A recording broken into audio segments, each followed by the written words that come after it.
Adrian, a renowned American geologist, has arrived in India to meet Satnam, who is an astrophysicist. Satnam takes Adrian deep below the ground where research regarding the Earth's core is being conducted. Satnam doesn't have good news for Adrian, which is that the neutrinos are causing a physical reaction that has never been experienced before. To make things even scarier, Satnam informs Adrian that the neutrinos are heating up the Earth's core. Adrian flies back to America and meets Carl, the White House Chief of Staff, and breaks the news he has learned from India. Knowing that the neutrinos' physical reaction could prove deadly for this world, Carl takes Adrian with so that they can discuss this matter with the President of America. President Thomas brings this matter to the rest of the world's leaders and tells them that the world will soon come to an end. For the next couple of years, the leaders of the world prepare themselves for the devastating catastrophe that will soon fall on them. Affluent individuals are brought in this mission that surrounds creating something that would help them in the future. The year 2012 has arrived and many, mainly those who believe in the Mayan Quiche calendar, have predicted that the world will come to an end this year. A huge earthquake wakes up a sleeping Jackson, who has got late for picking up his son and daughter from his divorced wife for camping.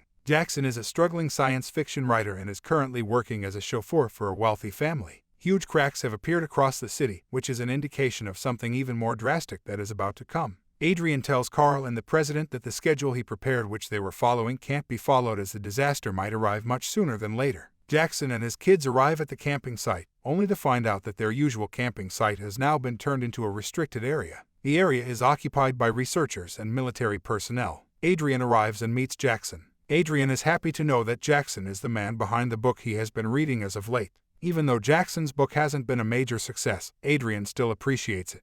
Unfortunately, Jackson and his kids now have to find a different camping spot. On the camping trip, Jackson meets a madman and a radio show host named Charlie. Charlie believes that he may have figured everything out. He also believes that the entire world would also experience Earth's crust displacement. Even though Charlie's mannerisms may look idiotic, his explanations do make sense. Charlie lets Jackson know that anyone who has found out about the world leaders' plan for what they would be doing if everything comes to an end has been secretly murdered. Jackson doesn't believe in Charlie and leaves after Charlie tells him that he has the exact location where everyone would unite when the world would indeed come to an end. Jackson's wife, Amanda, and her boyfriend, Gordon, are at a shopping mall where more cracks begin to appear that had almost killed them. Carl tells the president that 4 of the 9 Ark ships that were secretly built to carry passengers at the time of the end of the world are ready to go. The world's leaders have gathered for another meeting where they are informed that the situation is deteriorating much earlier than expected and they should now proceed with the secret plan of boarding the passengers on the Arks. Jackson's boss, Yuri, has ordered him to pick up his sons and bring them to the airport as soon as possible. When they are dropped off at the airport, Yuri's sons brag about how they would be the ones to live on a big ship and poor people like Jackson would be left to die. Jackson now begins to understand that Charlie's words did make sense. As Jackson experiences another earthquake, he rents out an airplane as soon as possible. Jackson calls Amanda and tells her about the entire situation. Amanda doesn't believe him, but soon a strong earthquake occurs which leaves their home a complete wreck. Jackson arrives and takes his family, including Gordon, to the airport. As they speed towards the airport, the buildings begin to fall and the falling highway roads nearly kill them. When they reach the airport, they find out that the pilot, whom Jackson rented the airplane from, has died. Amanda asks Gordon to be the pilot as he has had a few flying classes. Although he is hesitant to fly the plane, Gordon knows that he doesn't have any other option too. Gordon flies the plane through the city, and just when they thought that they would be safe in the air, skyscrapers begin to fall toward them. All of them are escaping death at this point. Jackson's son asks them to take a look at the city, and the rest are speechless to see that the entire city is falling toward the sea. Everyone is depressed to see the demise of the entire world, but they are well aware that they can't do anything to save it either. Jackson recalls that Charlie had a map that had the location of where the Arks would begin their journey. Jackson guides Gordon to Charlie's trailer. Adrian calls his father and he heartbreakingly breaks the deadly news that has fallen upon them. Adrian says that he can't do anything anymore. His father lets Adrian know that he is proud of him and would prefer to remain on his cruise ship rather than the Ark ship. While Gordon and Amanda refill the plane, Jackson goes to meet Charlie, who is standing at the top of a hill. Charlie is waiting for the area to explode with lava. Jackson asks him where he has hidden the map that has the location of the Arks marked on it.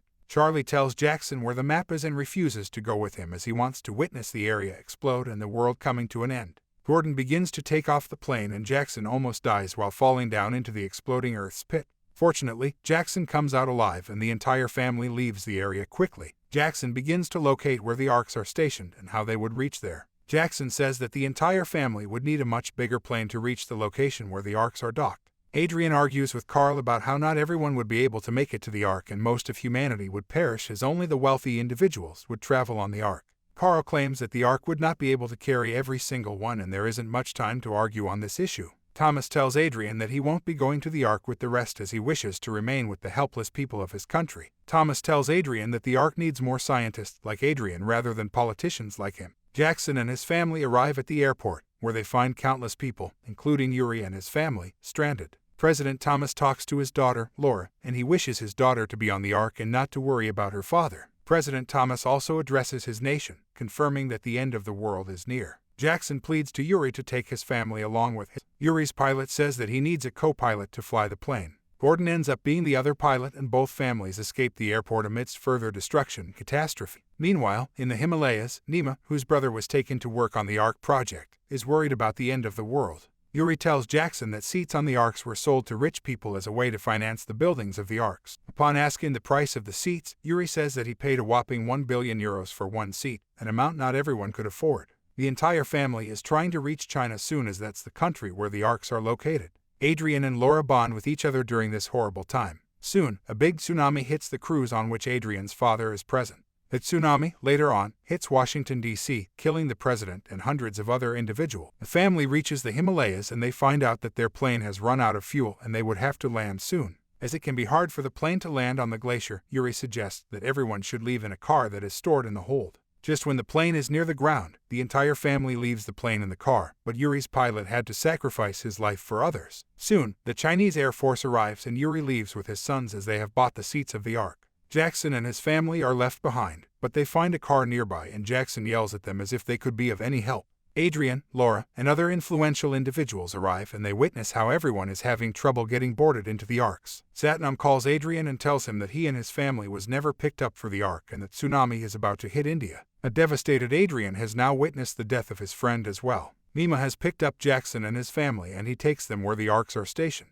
Nima's brother, Tenzin, who has worked in the construction of the Ark, says that he can't help Jackson or his family. After Nima and Tenzin's mother witness how helpless Jackson and his family are, she orders Tenzin to help everyone out. People in the boarding station begin to panic and everyone rushes toward the gates. The authoritative figures inside the Ark have no choice but to close the gates. Tenzin takes Jackson and his family through another passage through the gates. Adrian pleads to the world leaders to open the gates and make room for more people. He states that no one should start a new life by committing an act of cruelty by killing thousands of souls. When telling them about Satnam and how he was the one who initially discovered all of this but still lost his life, the world leaders confide in Adrian that they should let more people inside the Ark, as those who lost their lives would have died for nothing otherwise. The gates are opened and the stranded people rush inside the Ark. In this process, Tenzin and Gordon are stuck in the hydraulics. The gates can't be closed, and because of this, Yuri falls to his death, but his sons safely enter the Ark. Carl orders to fix everything soon as the tsunami is about to hit the Ark, and it can't stand multiple hits at once. Adrian finds Jackson and his family stuck near the hydraulics, and he plans on getting them out. The tsunami hits the Ark, and most of the lower side of the Ark is flooded. Jackson and his family are in danger of getting drowned now. As the gates close a bit, Gordon falls deep into the hydraulics machine and sadly loses his life. Jackson decides to take matters into his own hands and decides to get the hydraulics working so that the gate can be closed. An impact driver tool is stuck in the hydraulics. Jackson and his son are almost killed in taking out the heavy tool, but they are able to get it out in time to get the hydraulics working. The gate is closed and the Ark begins to function properly. Everyone rejoices as they can survive this tragic catastrophe now. A month later, Adrian has gotten close to Laura. Jackson has reunited with his divorced wife and his family as close as it's ever been. The waters are receding and the climate is beginning to get better once again, leaving everyone hopeful that things would get better.